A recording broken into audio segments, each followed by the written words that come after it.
guys, and very welcome to Mentour, yet on the video podcast. I hope you're all doing fantastic out there. So, once again, thank you everyone who's been interacting on the channel, who's been asking me questions, sending in feedback on my videos. I really appreciate all of the feedback that you guys have given me. It's fantastic, and it is what's driving this channel forward. It's you guys, it's for you I'm doing this. So please keep doing that and keep sharing my videos on Facebook with your friends, with your colleagues within the aviation industry or whatever, and keep sending me in suggestions of what you want me to cover.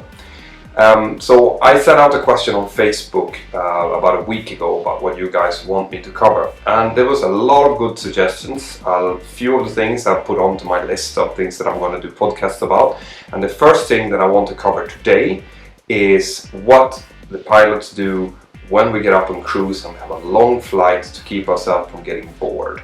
Okay. I also want to, before we start, I really want to tell you guys to have a look at my Patreon page. I'm going to link to it up here as usual, because I have a couple of surprises coming up for you guys. There's some really cool stuff that I'm planning to do within the next couple of months. Okay, so I think you're probably going to be surprised when you see it, but it is really cool. However, it will require me to invest quite a bit of cash into the channel. So those of you who think that what I'm doing is great, go into my Patreon page and pledge a little bit of money, and I promise I'll make it worth your while. Okay. So today's podcast, as always, stay on to the end, otherwise you might miss something. Okay. When we get up onto longer flights, okay, so when the takeoff phase is over and we've been climbing up to our cruising altitude, which normally varies between about 36,000 feet to 41,000 feet, depending on how heavy the aircraft is, depending on how many passengers you have on board. Initially, there's quite a lot of things to do. You will notice this when you do your line training yourself. It feels in the beginning like there's too little time. No matter how long the flight is, you always have stuff to do. And the reason it feels like that is because we have quite a lot of paperwork that needs to be done.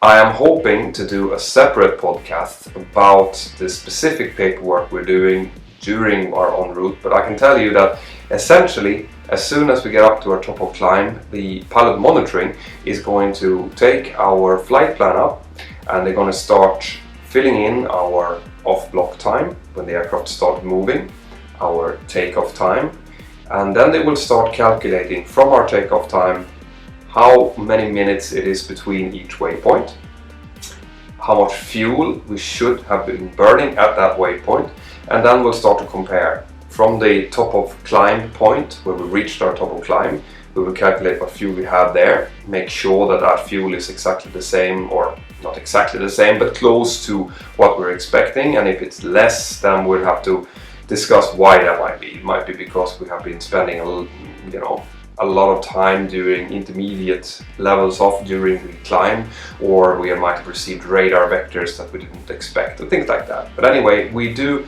a pre-calculation of our entire route when we reach top of climb. And then from then on, this takes maybe, in the beginning it maybe takes 10 minutes to do this calculation for each and every waypoint. And of course, the longer the route is, the longer this calculation will take. At the end of that calculation, the pilot monitoring will check with pilot flying and say, are you ready for an update? Pilot flying will normally say yes. And then the pilot monitoring will go through what the takeoff time is, what the fuel is at the top of climb, what the fuel is expected to be at the next fuel checkpoint, if we are RVSM compliant. RVSM stands for Reduced Vertical Separation Minima, and that can be only 1,000 feet between each aircraft in each opposite direction. So one aircraft going this direction, and then we can have an opposite aircraft going 1,000 feet above the opposite direction. Okay, that's 1,000 feet, so about 300 meters. So it's a very small margin, which means that there are some requirements to our altimeter accuracy. And we are checking that at the top of climb to make sure that both the captain's and the first officer's altimeter are reading roughly the same. within 200 feet of each other at least, and also that the standby altimeter is also showing roughly the same. Okay, so we're checking that we are RVSM compliant, so we can continue flying at these high levels. We are also checking what the calculated time of arrival is according to our flight plan, according to our FMC, and then according to the schedule time. So we get a feeling of if we are on time or if we're lagging behind, things like that.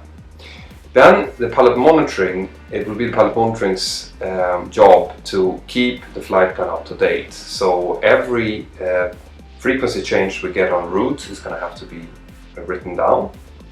Every change of heading, as in if we get a radar heading from ATC, or if we get a direct to waypoint, so we're not actually following our flight plan route, but ATC might give us shortcuts, so go directly to this waypoint instead. That also has to be noted down, and also every level change. So if we are getting cleared to a higher or a lower level en route, that also has to be written down. Okay, and then about every 20 minutes or so, the pilot monitoring will also do a fuel check to continuously monitor that we're not losing any fuel, that the fuel is balanced in the two main tanks, and just generally get a kind of an update and a feeling of how the flight is progressing. Okay, so that's what pilot monitoring is doing. Pilot flying is the one who is monitoring the aircraft performance. We are normally flying on autopilot, obviously, when we're in cruise level. However, we constantly have to make sure that the autopilot is doing what it's supposed to do. We're also looking at possible directs that we might, if there's not too much radio traffic, ask ATC if we can get a shortcut or not. If we do that or not depends a little bit on where we are and if it's appropriate to do so. Okay. But what I want to get to here is that we're not just sitting there. When you are flying en route, you have dedicated jobs to do. Now, it might not be a lot, and especially if you're flying really long flights, there is a tendency you can actually get bored. Okay. We're not allowed to use any PEDs, as we call them, personal electronic devices. That means that you're not allowed to take your iPad up and watch a movie or listen to music through your headsets and things like that. The reason for that is that we have to be constantly monitoring the frequency, not only for our own call sign, but also for what's going on around us. So if there are any distress signals, if someone is calling us on our emergency frequency 121.5, we might have lost the radio call, so we have so the ATC units are trying to reach us on the standby frequency. This is why we want to avoid people getting too into, watching a movie, for example, would be completely inappropriate, because as you know, if you're watching a movie, it is quite likely that you're going to be into the story and you're going to be focusing on that story rather than focusing on what you should be doing, which is monitoring what the aircraft is doing, monitoring what ATC is telling you to do, stuff like that. However, there's nothing stopping you from having a nice conversation with your colleague, which is what we tend to do. You sit and you talk about everyday things, just like you would if you were in an office somewhere on a coffee break and you talk to your colleagues. We tend to have, similar interests, or, there's always something that you can talk about.